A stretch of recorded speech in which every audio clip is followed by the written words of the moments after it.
Hi guys and welcome back, or if you're here for the first time, welcome.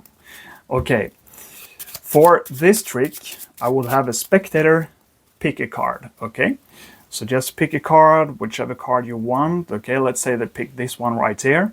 Now I'm gonna look away, but you make sure to look at that card and remember it. Okay, I'm just gonna bury that card in the pack. Maybe give the deck just a quick shuffle, nothing fancy really, but you can see that it is a genuine shuffle, okay?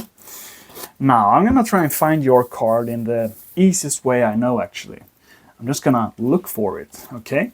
So I'm just gonna go through the deck and I'm gonna try and find your card. A card I got a good feeling about. I think I'm gonna cut the cards right there. Now I'm fairly confident that your card is on the top of the deck, so tell me, don't say the name of your card, but is this your card? It's not. Okay.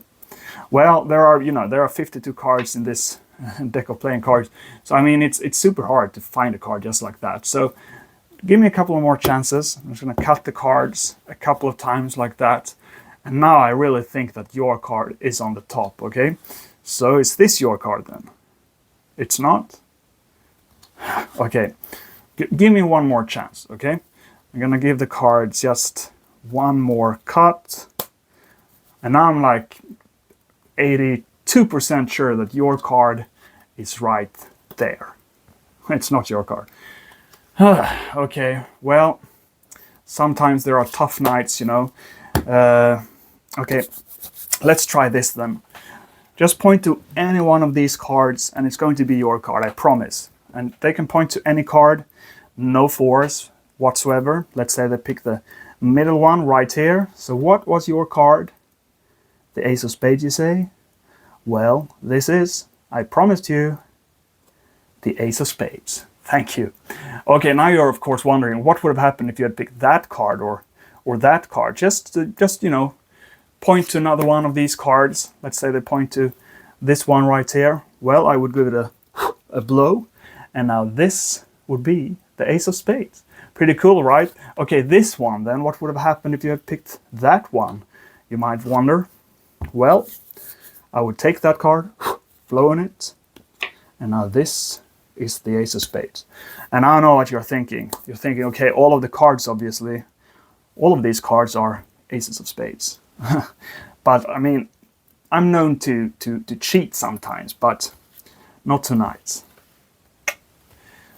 Okay guys, let's learn that trick. Okie dokie, if you like that trick, please press the like button, please subscribe to the channel and press the notification bell so you get notified when I upload new videos. Now, this is another trick from this wonderful book, The Royal Road to Card Magic, which is one of the best introductions to card magic out there. Probably the best introduction to card magic. A lot of pros agree. I've been going through almost every technique and trick in this book, so you can learn all the basics of card magic and some really killer tricks by just pressing that playlist popping up somewhere on the screen right now. Now we reached the end of the book. I've done most of the tricks, but as I said, we're getting to the end, and this is platform tricks. This is not close-up tricks per se, so it's not always suitable for this setting I'm teaching in, but this one is pretty easily adaptable to a close-up setting, so this is why I'm showing it to you. It's called Everywhere and Nowhere. It's on page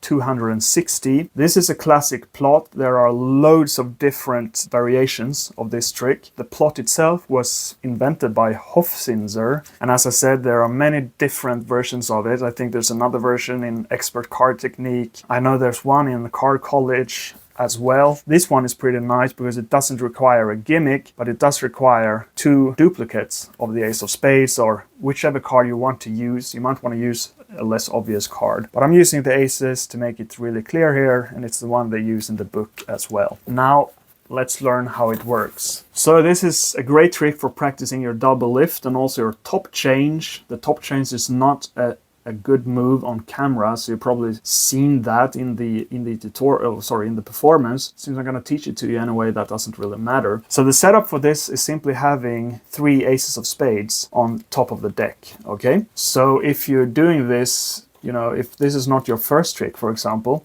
you can have these 2 in your lap or in your pocket or however you perform, you have this one, the one in the deck already here, and when you're gonna do the trick, you simply cut that card to the top, okay? And then either you simply drop into your knee or to your pocket, or you take a pen or whatever you might have, or the card box, and place it into your pocket, and while you're there, you palm these two aces and you simply add them to the pack, okay? Or you simply begin with it there from the start. Now you're gonna force one of them. You can do that with a classic force. You can watch the video on the classic force. You have some leeway here because you have 3 different aces, and it doesn't matter, of course, which one of them they pick. Another great force, one of the best forces you can do, is the crisscross force or the criss-cut force. You start with these on top, okay? You have them simply cut the cards and then take this and place it a little bit like so. Then you talk a little bit, introduce some time misdirection, as it's referred to, and you simply pick that up and say, okay, just look at the card you cut to, and it's going to be the ace, okay? So you need that time misdirection, otherwise it's very obvious, but if you do that, it's one of the best forces out there. You can even start with one of the aces on the bottom, let them do that cut, okay? Talk a little bit, and now you can ask, do you want this card or this card, okay? All you have to remember is, if they take this one, you need to get that back on top. For example, get a break, cut half, keep the break, cut half, keep the break, cut half, okay? And now you cut that to the top. Just really quickly, I don't want to make this too long. Okay, let's say you do the criss-cut force, okay? You have them do that, okay? You tell them to take that card, okay? You reassemble these, getting these aces on top, okay? And now you can have them return that card by simply cutting, say, please return it here, and you drop these on top. Now you have the aces there in the middle. Now, you can do, if you want to, you can do a faro shuffle. Doesn't have to be a nice faro shuffle. It can be super sloppy. You don't have to cut in half. But what you want to do, essentially, is just get one card in between the aces. In the book, they do a riffle shuffle. And this deck is old and clumpy. But if you have a new deck, chances are that you will have one or maybe 2 cards in between the aces. And in the book, okay, so now we have 1 card in between these aces, no card in between here. But you can simply, while you have this turned towards you, so that they don't see this, of course, rearrange the cards like that. So you have 1 card in between each ace, okay? And now you say that you're gonna find their card simply by looking for it, okay? So you go look for it, and you cut the first ace to the top, okay? 1 ace on the top, then an indifferent card, another ace, indifferent card, another ace, okay? So say, okay, I'm gonna cut right there, and I think I've cut your card to the top, okay? Now you do a double lift, so go watch the tutorial on the double lift if you haven't, okay? And you're gonna show an indifferent card and say, okay, I think this is your card. Obviously, they will say, no. You use some acting here to go like, okay, well, it's pretty hard for me to find it just like that, so I'm gonna need a couple of chances. Okay, you turn that over again, you place the ace here. Now you need to get rid of this card. In the book, they do a kind of slip cut. You simply hold the cards like this. You lift about half. You apply some pressure here to drag that, and then you slap that on top. Another more modern slip cut, I would say, is to simply hold it like this, have your thumb here, and drag it like so, and cut that on top. Personally, I just do a transfer cut in this case. So I get a break under the top card. Then you can do some kind of transfer cut. For example, you can cut about a third to the top, keeping that break. Then another third or something to the top, keep the break still, then cut that below the break, just let that drop, cut that to the top, and you have transferred that card to the bottom, okay? So now you have an ace here, and you've gotten rid of the card on top there. So you say, I'm just going to cut and give it another try, and hopefully I cut to your card. And again, you do a double lift. And again, of course, it's an indifferent card. And they say so. You place that. They think it's the 10, but obviously it's another ace. Again, you can do any kind of transfer cut or a slip cut if you prefer to get rid of that card, okay? And say that, now I'm pretty sure that I really cut to your card, and again, you do a double lift, and again, of course, it's not their card. Try to act here a little bit, you know, be, oh, okay. Well, I have these kind of nights sometimes, but okay, let me try something else. So you flip that over, you place the last ace here. And now you just go, okay, as I said, let's try something else. I want you to simply point to one of these cards, and I promise you, and now you're really confident that it's going to be your card. And obviously, since these are all aces, they can pick any one of them. So let's say they pick this. In this case, you show them that ace, and they start reacting. They think the trick is over. And in that moment, you can simply relax back, do a top change, you know. So go watch the top change video. So go watch the top change video for that, okay? And you simply place that back. And now you stop them and you say, like if they're applauding or anything, you say, but of course, I know what you're thinking. What would have happened if you have picked one of the other cards? And as you do this, in this case, you just want to do this real quickly. So a quick slip cut is best here, I think. I use this kind of slip cut. Simply apply a little bit of pressure with my thumb, lift about half the deck, so that gets dragged into the middle.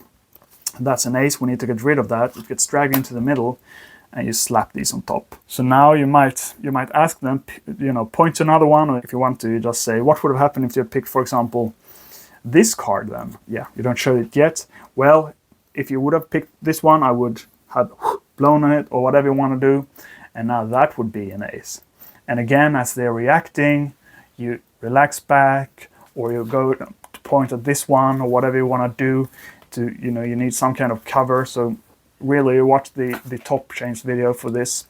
Okay, so what would have happened if you picked this one then, and you let that drop? Obviously, in that case, I would have blown on it, and that would be your card. Now, like, the logical explanation here is, of course, that all these are aces, and in a way they're right, but you're still gonna prove them wrong because you've switched these out. And you say something funny, I don't know, well, I'm known to cheat, but not in this case, of course.